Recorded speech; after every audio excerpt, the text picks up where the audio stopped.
soprano saxophone, an alto saxophone, tenor saxophone, a whole bunch of different kinds of pipes.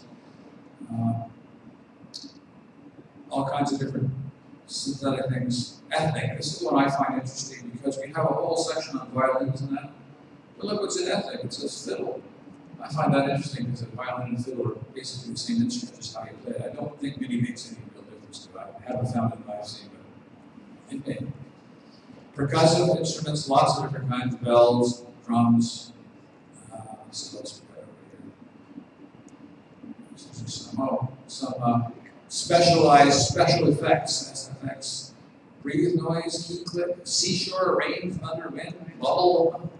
You can synthesize just about anything. So it's taking a sound, synthesizing it, and putting it in there. There's an instrument in there to do that. Besides all of this, it also has all the different kinds of drums that it's used. So there's two different things this synthesizer does. It'll take this MIDI stuff and put it out. We'll give that a demo later. And also, it's pretty cool about all the different drums and stuff that's got it, and it's got even more sophistication than that. So that's kind of the first kind of that. Instruments are generally placed up to 16 channels, so they can be played simultaneously without interfering with each other. In fact, a lot of the times they use the same channel for things. But the common ones are, there are two common channels for drum, channel 10, because it's an entirely different notation and it's a place to put it, so you can put a drum signal in and you can put it that way. And let's have a look at the MIDI drum music. It's a little different. Let's go to the next slide. Okay, hang on, I'll go back here. I'll look at it, but I'll look at it differently. Let's see.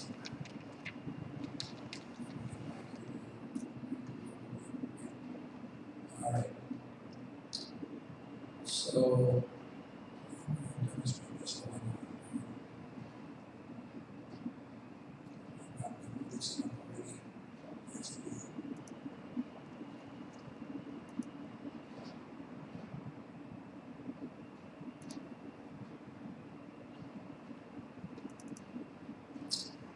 I just wanted to show in MIDI, it's using actually specific notes. I showed these drum cymbals. It's sort of like this before, but it's not always that. There are all kinds of different note heads on them to show the different symbols and the locations depending on what the drummer was doing. This is for MIDI, and if we just play this, I think I can play it from here. It's just going to sound a little weird, but.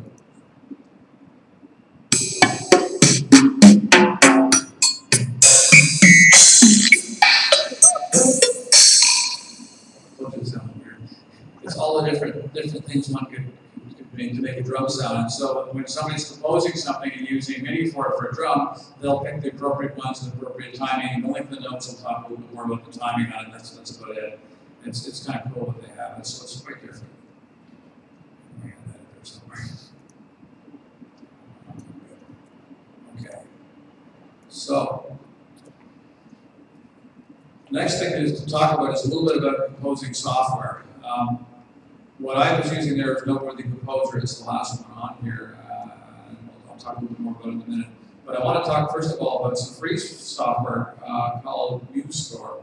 I only discovered it looking through this. When I first started using the software to compose, I really wasn't trying to compose. All I was trying to do was to have some fiddle music that I didn't recognize because I didn't come from Cape Breton. It's not brain into me what it sounds like. I want to hear what it sounded like when I tried to practice and play it, so at least I could get it in my head. We'd get the sheet music from our orchestra leader. Trusty. Trusty leader. Trusty. Trusty, yeah. Anyway, and I play it and I try to listen to what it sounds like. So this first one is completely free. I haven't looked at it all, but this feature looks great. I believe it's the top candidate of those that are free. It's open source software, runs on all the different kinds of computer systems, and I actually listened to some of their audio explanations how stuff works. It might even be better than what I'm using, but I've got so much done in this Noteworthy Composer now, I may not need to change things. However, there's a couple of other packages which are the ones that are used mostly, or were used mostly, Sibelius and Finale Music. Both of those are really sophisticated packages. They're quite expensive. You know, and they have hundreds of different instruments. For example, a B flat or an A clarinet, so you can hear the different ones. The basic MIDI only has certain sets, and they have a lot that they've emulated for. And that's kind of handy if you're going to compose something for an orchestra or a small group that use those particular instruments.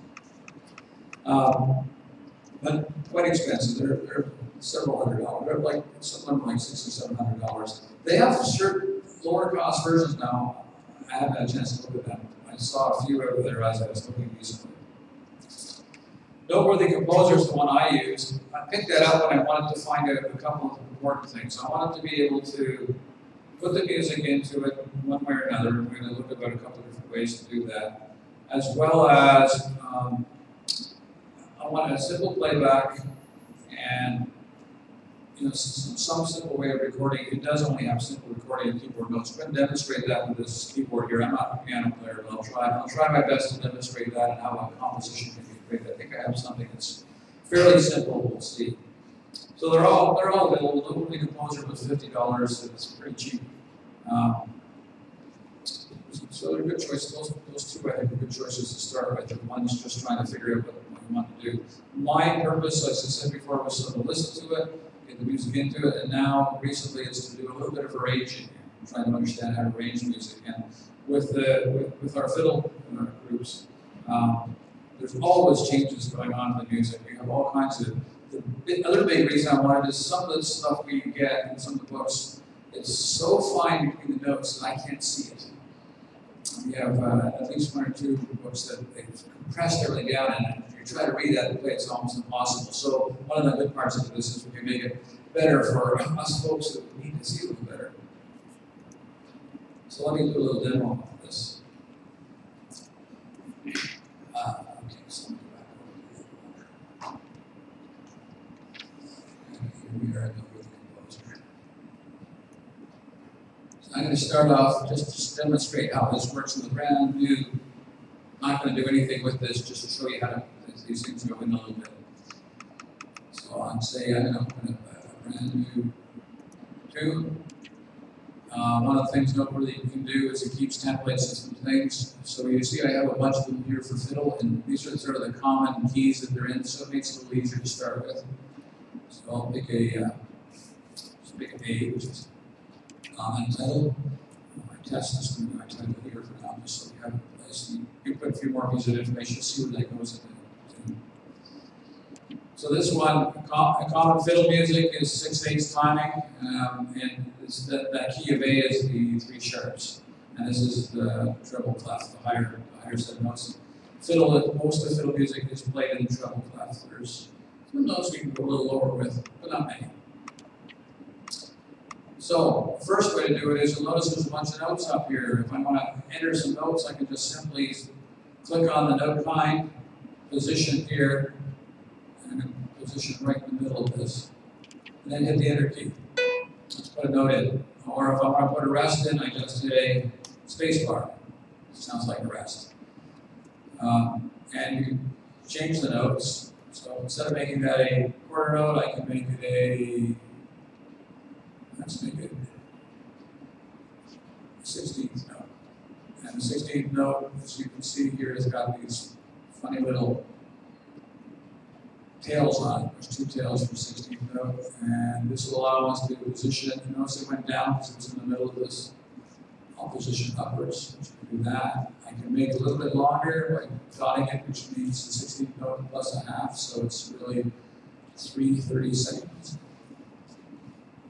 Now we're talking fractions again, right? So I'm not, as I said, I don't want to, it's not how to compose it, just sort of demonstrate what one can do with it. So you can put quite a few things in there. I'm going to show a couple of things a little later, though, about how to get stuff off of the internet and put it in, and then modify it, because that's what I do 90% of the time. So that's a little bit of a demo about it. Let me just see if my next thing talked about further or not in 1 second. All right. Okay, back up. That's not what I want to do yet. So let me do my little demo now with the keyboard. I'm going to start this one again. And I'm going to have to do it so I have to leave my head. Perfect. This is not quite the right one. Let's try that.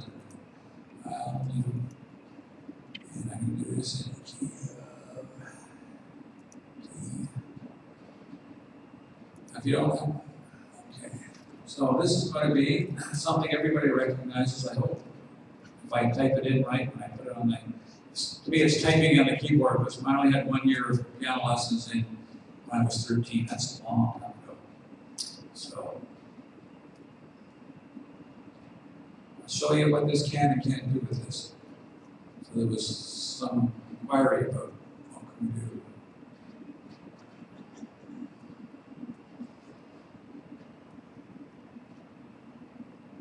Typing I am not good at the wrong key.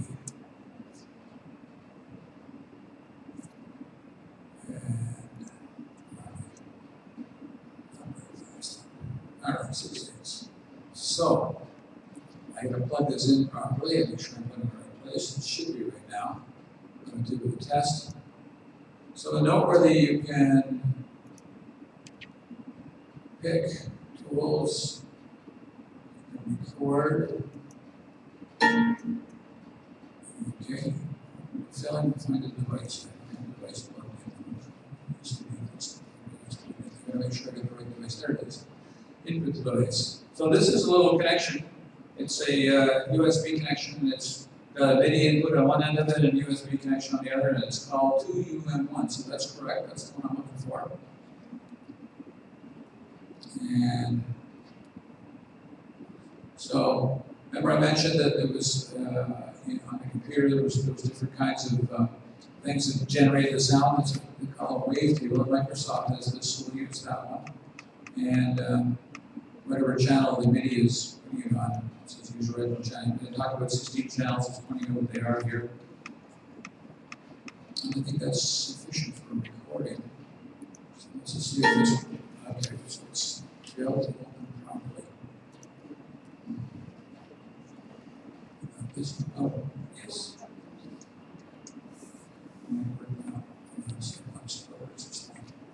This is a really old device.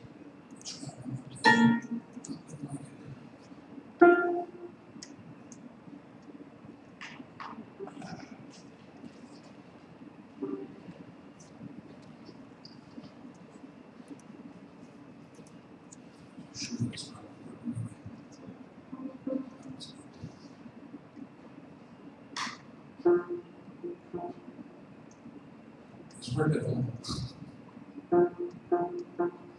Okay. We can do something before. For some reason, I might get that connection through. Input active. Failing to open. Okay. That's a good question. I think this is a button here, but I'm not sure. I probably put that straight because it is. It's in and it should stay.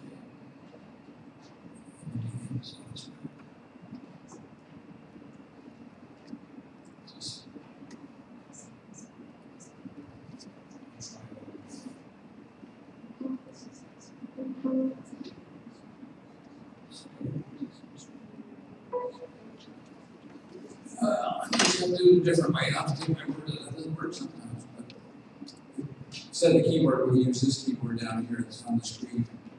Which is another way of inputting. You can input with what I did with the mouse and enter. You can input by typing numbers and letters. You can also input this on the bottom here by clicking this stuff off. I really hope that would work.